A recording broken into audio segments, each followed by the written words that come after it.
Abhijit from Naresh tutorials.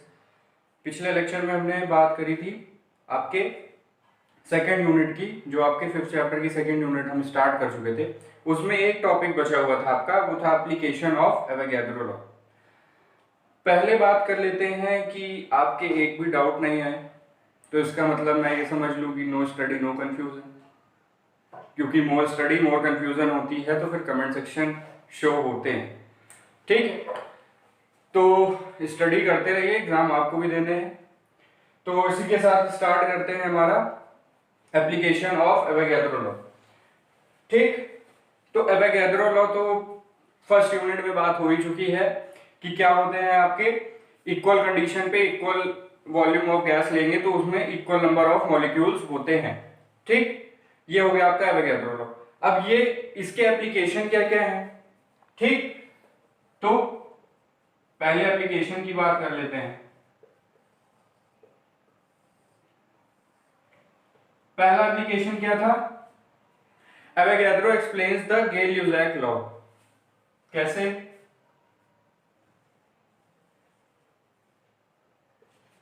Avogadro laws explain Gay-Lussac law. अब ये कैसे? तो पहले तो गेल-ल्यूजैक लॉ की डिफिनीशन की बात कर ले। ये डिफिनीशन क्या बोलती है? डिफिनीशन आपकी ये बोलती है कि दो रिएक्टेंट या दो गैसेस इक्वल वॉल्यूम में ही रिएक्ट करेंगी और आपको क्या देंगी, एक और प्रोडक्ट देंगी। तो रिएक्टेंट एंड प्रोडक्ट के बीच के रेशियो जो होते हैं वो आपके सिंपल होल रेशियो नंबर होते हैं। अगर आपको कोई स्पेसिफिक प्रोडक्ट चाहिए तो आपको उसी रेशियो में रिएक्टेंट को रिएक्ट कराना होगा। ठीक, तो एवोगैड्रो कैसे एक्सप्लेन कर पाए गेल-ल्यूजैक को? तो एक एग्जांपल ले लेते हैं। ये है आपका, तो पहले गेल-ल्यूजैक की बात कर लेते हैं। गेल-ल्यूजैक क्या बोलते हैं? 1 1 2। ठीक,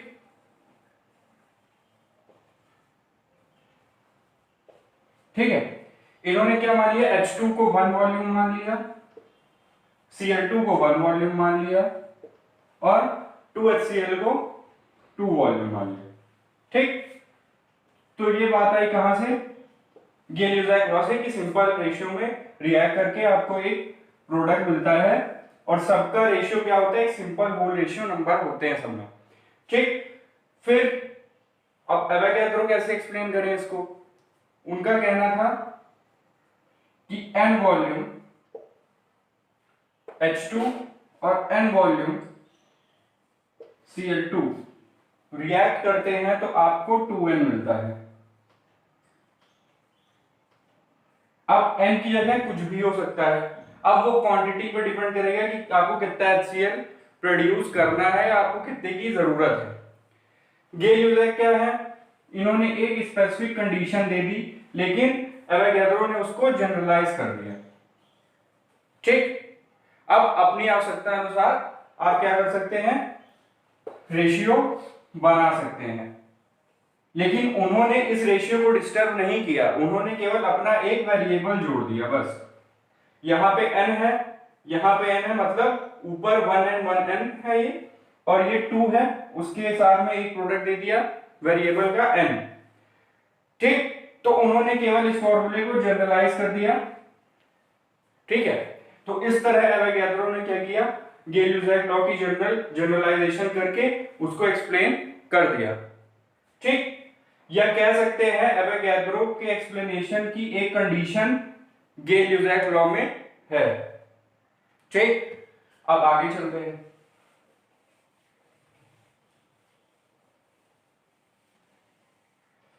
Avogadro law predicts atomicity of gas.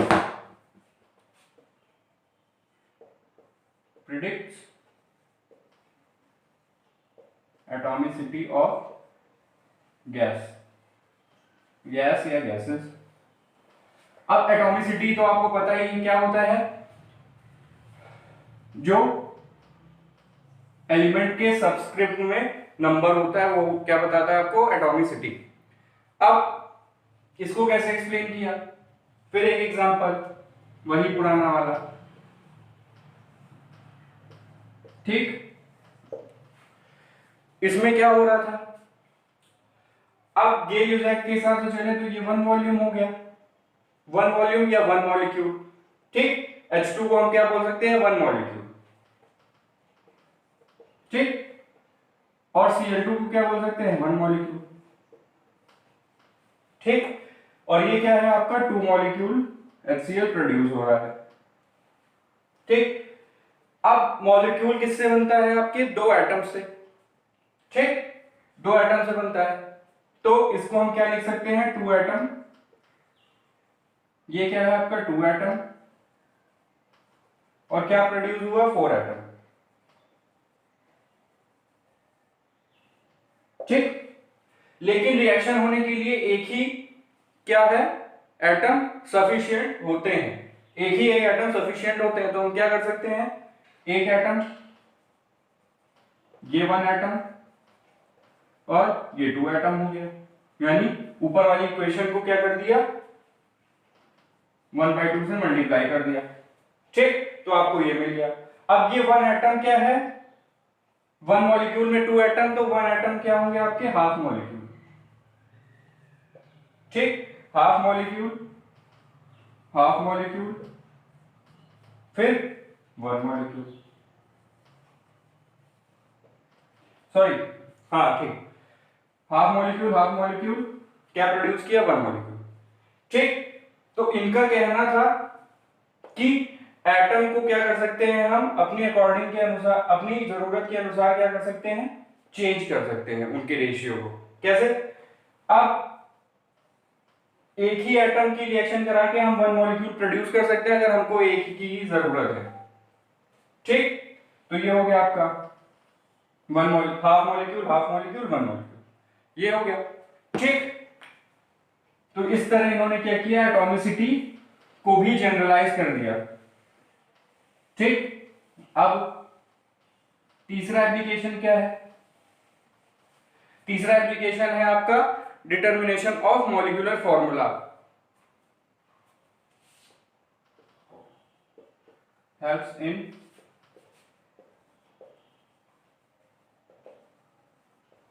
Determination of molecular formula,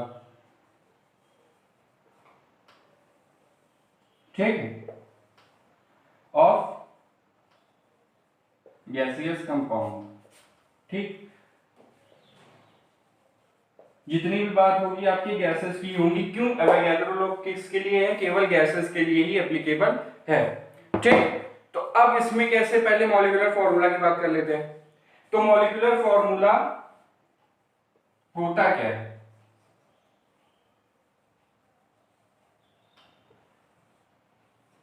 molecular formula कुछ नहीं है, एक केमिकल रिप्रेजेंटेशन है, किसका, गैसेस का, किसके साथ, उसकी एटॉमिसिटी के साथ, ठीक। यानी ये क्या करता है, मॉलिक्यूल फॉर्म में एटॉमिसिटी आपको बताता है, ठीक, उसको एक्सप्लेन करता है या फिर उसका रिप्रेजेंटेशन देता है थ्रू केमिकल फॉर्मूला, ठीक। तो ये रिलेटेड टर्म किससे है, एटॉमिसिटी से, एटॉमिसिटी में किसकी बात करते हैं, एटम्स की, मॉलिक्यूलर फॉर्मूला में क्या होगा, मॉलिक्यूल्स की बात होगी कि किसी कंपाउंड में कौन से मॉलिक्यूल दिए गए, कि उसमें कितने मॉलिक्यूल प्रेजेंट हैं, जैसे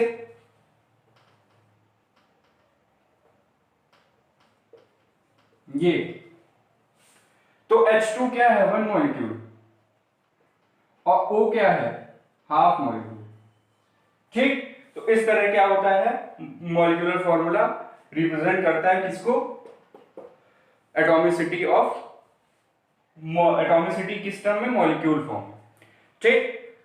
अब एग्जांपल ले ले, किसका, अमोनिया का, 2NH3, इसको जब हीट करेंगे तो आपको क्या मिलता है, N2 + 3H2, यानी 2 वॉल्यूम ऑफ NH3 को हीट करेंगे तो आपको 1 वॉल्यूम ऑफ N2 मिलेगा एंड 3 वॉल्यूम ऑफ हाइड्रोजन। ठीक, तो ये तो आया बाय एक्सपेरिमेंट से। अब एवोगैड्रो क्या बोलते हैं इसमें, अगर हम इसकी 1 वॉल्यूम ले लें, 1 वॉल्यूम ले लेंगे, ठीक, 1 वॉल्यूम ले लेंगे तो इसका क्या मिलेगा हमको, ये आपकी हो जाएगी, इसको हमने क्या किया, हाफ कर दिया, तो ये क्या मिलेगा आपको, हाफ वॉल्यूम, और ये क्या मिलेगा, 1/1/2 वॉल्यूम। ठीक, ये हो गया। अब इसको अगर मॉलिक्यूल के फॉर्म में कन्वर्ट करते हैं तो 1 मॉलिक्यूल अगर हीट करेंगे इसका तो आपको क्या मिलेगा, 2 एटम और 6 एटम। ठीक, ये मिलेगा। फिर इसको और सिंप्लीफाई करेंगे तो क्या मिलेगा आपको, सॉरी यहां पे 2 होगा। अब इसको सिंप्लीफाई करेंगे किससे, इंटू 1/2 से, तो ये क्या मिलेगा आपको, 1 मॉलिक्यूल। ठीक, ये क्या हो जाएगा, 1 एटम, और ये क्या हो जाएगा, 3 एटम। ठीक, तो इसमें बेसिकली क्या बात हुई, एवोगैड्रो ने एक्सप्लेन किया एटॉमिक लेवल पे आके कि किस तरह रिएक्शन होती है। ठीक, एटम्स के लेवल पे अगर किसी मॉलिक्यूल को तोड़ें तो वो कितने एटम पर्टिकुलर स्पीसीज के या एलिमेंट के प्रोवाइड करता है। ठीक, अब आगे चलते हैं। 4th पॉइंट में क्या बताया, relationship between vapour density and relative molecular mass.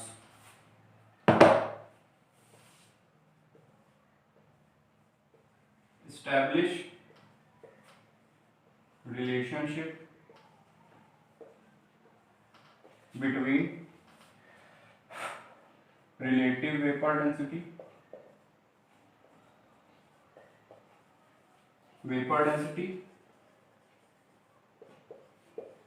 and relative molecular mass। ठीक है, ये हो गया। अब पहले बात कर लेते हैं वेपर डेंसिटी क्या होती है।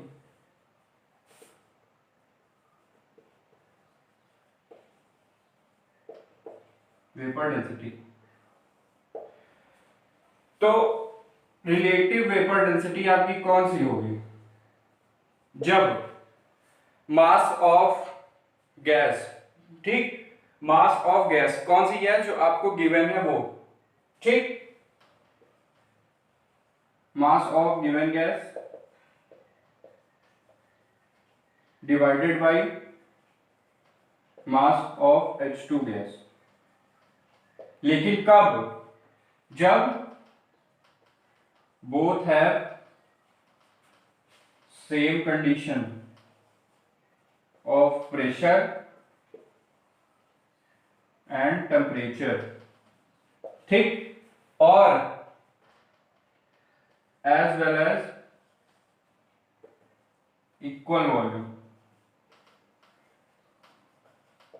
ठीक, तो सबसे मेन कंडीशन कौन सी है कि दोनों की क्या होनी चाहिए, इक्वल वॉल्यूम होनी चाहिए। ठीक, तो ये हो गया आपका वेपर डेंसिटी। अब बात करते हैं वेपर डेंसिटी की कैसे फॉर्मूला हमको मिलता है, किसका किसका, रिलेटिव मॉलिक्यूलर मास का और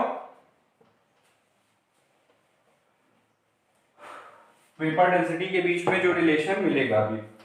तो यहां पे बात कर लेते हैं किसकी, मास ऑफ 1 मॉलिक्यूल।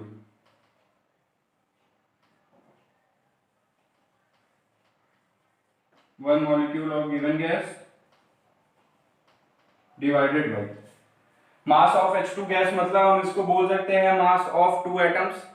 ठीक, mass of 2 atom of H2 gas. ठीक, ये हो गया। रिलेटिव वेपर डेंसिटी को हम RVD से डिनोट कर लेते हैं। अब क्या करेंगे, दोनों तरफ 2 का मल्टीप्लीकेशन ठीक, तो मल्टीप्लाइंग बोथ साइड बाई 2, ठीक, तो ये इंटू 2 हो गया, ये इंटू 2 होगा, लेकिन अपॉन में क्या है 2 एटम, ये कटा ये कटा, ठीक, तो आपको क्या मिला 2RBD equals to mass of one molecule of given gas, ठीक, divided by mass of one atom of H2 gas। इसको हम बोल सकते हैं रिलेटिव मॉलिक्यूलर मास, ठीक, इसको हम बोल सकते हैं रिलेटिव मॉलिक्यूलर मास। क्यों, क्या कर रहे हैं, हाइड्रोजन के मास से हम इसको क्या कर रहे हैं, रिलेट कर रहे हैं, ठीक, कार्बन और हाइड्रोजन दो के मास से क्या करते हैं हम रिलेटिव मॉलिक्यूलर मास निकालते हैं, ठीक है, तो यहां पे क्या है हाइड्रोजन, तो ये क्या हो जाएगा 2 into RBD equals to RMM, यानी रिलेटिव मॉलिक्यूलर मास। तो ये रिलेशन होता है आपका रिलेटिव वेपर डेंसिटी और रिलेटिव मॉलिक्यूलर मास के बीच में, ठीक। अब एग्जांपल की बात करें तो relative vapour density of chlorine कितनी होती है, RBD ऑफ क्लोरीन आपकी होती है 35.5, ठीक है, ये हो गई आपकी वेपर डेंसिटी। तो इसका मॉलिक्यूलर मास RMM कितना होगा 2 इंटू 35.5 यानी 71.0। तो इस तरह आपको अगर रिलेटिव वेपर डेंसिटी दी हुई है तो आप किसी का भी रिलेटिव मॉलिक्यूलर मास कैलकुलेट कर लेंगे, ठीक। अब लास्ट एप्लीकेशन पे चलते हैं, ठीक है, तो फिफ्थ क्या है आपकी, it gives the value of molar volume की कल बात करी थी,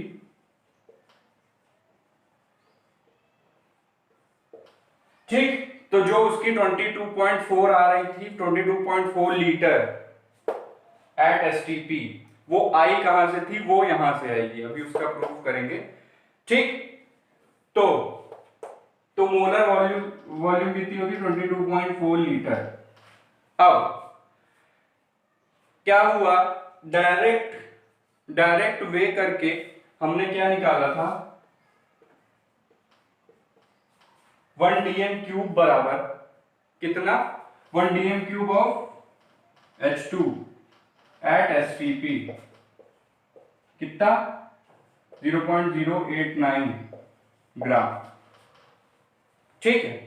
अब ये डीएम क्यूब कैसे हो गया, तो एक रिलेशन होता है किसका 1 litre equals to 1 dm cube, ठीक, तो चाहे यहां पे डीएम क्यूब लिखें चाहे लीटर लिखें बात सेम है, ठीक। तो क्या हुआ, देयरफॉर क्या होगा 1 डीएम क्यूब, ठीक, 1 dm cube of any gas, 1 dm cube of any gas whose vapor density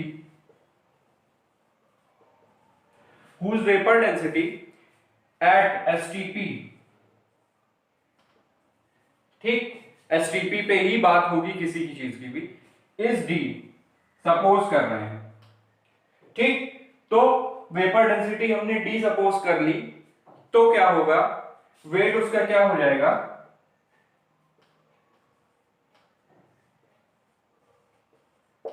ठीक, 0.089 ग्राम। अगर इसको दूसरी तरह से समझें, ठीक, और ठीक है, तो D इंटू 0.089 ग्राम, ठीक, ऑफ एनी गैस ऑक्यूपाइज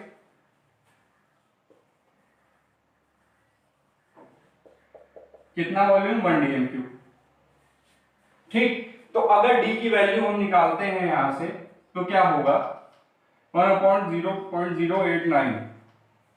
इसको हम सॉल्व करेंगे तो हमारा क्या आता है 11.2 लीटर या और 11.2 डीएम क्यूब। ठीक, ये हो गई आपकी डेंसिटी। अब आरएमएम क्या बोलता है 2 इंटू वेपर डेंसिटी। तो डी हमने क्या माना था वेपर डेंसिटी, तो आरएमएम जब कैलकुलेट करेंगे तो ये क्या हो जाएगा डी इंटू 2 और डी की वैल्यू क्या है 11.2 इंटू 2 क्या हो गया 22.4 लीटर। यहां से वैल्यू आती है कितनी 22.4 लीटर। ठीक, तो हमने क्या किया डी माना, H2 को हमने क्या लिया डायरेक्ट वे करके उसका वेट निकाला, उसके हिसाब से आइडियल मान ली हमने वेपर डेंसिटी डी मान ली, तो उसका वेट इतना हो जाएगा, उसका वेट इतना, तो वो वॉल्यूम कितनी ऑक्यूपाई करेगा इतनी ऑक्यूपाई करेगा। तो हम वहां से डी की वैल्यू निकाल लेंगे, इसको सॉल्व करेंगे तो 11.2 समथिंग। तो ये बात हो गई कि किस तरह 22.4 लीटर आया। ठीक, तो इस तरह हमने क्या किया 22.4 लीटर क्या होता है 1 मोल के बराबर हमने कैलकुलेट किया। ठीक, तो ये हो गई आपकी एप्लीकेशंस। ठीक है, सेकेंड यूनिट यहीं पे खत्म होती है। अब हम स्टार्ट करते हैं 5th चैप्टर की 3rd यूनिट जो है आपकी, पहले तो उसमें क्या है पहले टॉपिक से स्टार्ट करेंगे, आपका है फॉर्मूला। ठीक, फॉर्मूला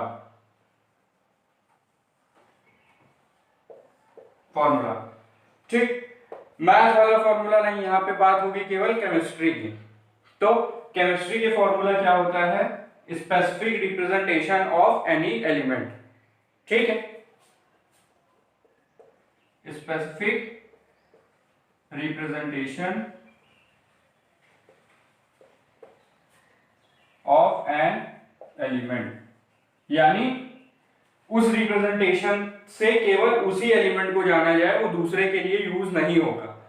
ठीक, जैसे H हाइड्रोजन है, He क्या है हीलियम है। ठीक, N क्या है नाइट्रोजन है, O क्या है ऑक्सीजन है। ठीक है, तो ये क्या है हर लेटर के लिए अलग अलग एलिमेंट असाइन है। ठीक, फिर कुछ एलिमेंट क्या होते हैं सेम नाम के, तो उसका क्या करते हैं एक सबस्क्रिप्ट जोड़ देते हैं। ठीक है, सोडियम जैसे N है नाइट्रोजन हो गया। अब सोडियम के लिए क्या करें, सोडियम का तो पहला लेटर S है, लेकिन S किसके लिए असाइन हो चुका है सिलिकॉन के लिए, तो सोडियम के लिए क्या करते हैं Na। ठीक, तो इस तरह क्या करते हैं अलग अलग। और एक बात इसमें कैपिटल एंड स्मॉल का बहुत बड़ा रोल है। ठीक, आप किसी चीज को कैपिटल स्मॉल अपने तरीके से नहीं लिख सकते, वो क्या है प्री प्रिस्क्राइब्ड है। ठीक है, ये बात हो गई फॉर्मूले की। अब फॉर्मूला बनाते कैसे हैं स्टेप्स। ठीक, फॉर्मूला आपको याद करने की जरूरत नहीं है। ठीक है, स्टेप्स पहला क्या है एलिमेंट्स लिख लें किस किस को हमको क्या करना है। ठीक, दो रिएक्टेंट है उसके पहले स्पेसिफिकेशन लिख लें, जैसे हमको Mg और N का रिएक्शन कराना है। पहला स्टेप हो गया, आपने क्या किया उसके फॉर्मूले लिख लिए। फिर उसके बाद सेकंड स्टेप में आता है उसकी वैलेंसी। ठीक, वैलेंसी को क्या करें उसके ऊपर लिख लें, ये हो गया। ठीक, थर्ड स्टेप इस वैलेंसी को इस 2 को इधर सबस्क्रिप्ट में लिख दें, इस 3 को इधर सबस्क्रिप्ट में लिख दें, बस खत्म। ठीक, Mg3 and 2। ठीक है, बस ये आपका क्या हो गया मॉलिक्यूलर फॉर्मूला। इसी तरह एक और बात कर लेते हैं H और O की। ठीक, हाइड्रोजन की वैलेंसी 1, ऑक्सीजन की 2। ठीक, वैलेंसी क्या है एलिमेंट की वो ली जाएगी जितने इलेक्ट्रॉन वो दे सकता है, और नॉन मेटल की जितने इलेक्ट्रॉन की उसको जरूरत होगी। ठीक, ऑक्सीजन यहां पे, हाइड्रोजन यहां पे, आपको क्या मिल जाता है, वाटर। ठीक, तो एक ये सिंपल सी ट्रिक है मॉलिक्यूलर फॉर्मूला बनाने की। ठीक, तो इसके साथ हम ये लेक्चर खत्म करते हैं। अब अगले लेक्चर में हम परसेंटेज कंपोजिशन और एम्पिरिकल फॉर्मूला देखेंगे, उसके साथ अपनी थर्ड यूनिट फिनिश करेंगे। ठीक है, तो पढ़ते रहिए, डाउट पूछते रहिए। ठीक, क्योंकि more study more confusion, no study no confusion. ठीक, तो कीप स्टडिंग, केवल एग्जाम के पॉइंट ऑफ व्यू से नहीं, आगे बहुत सी चीजें आएंगी जो इसी से रिलेटेड रहेंगी। ठीक, फर्दर क्लासेस में बहुत सी चीजें आएंगी। ठीक, तो उसके हिसाब से आप प्रिपरेशन स्टार्ट रखिए। ठीक है, तो आज के लिए इतना ही। Thank you, good bye.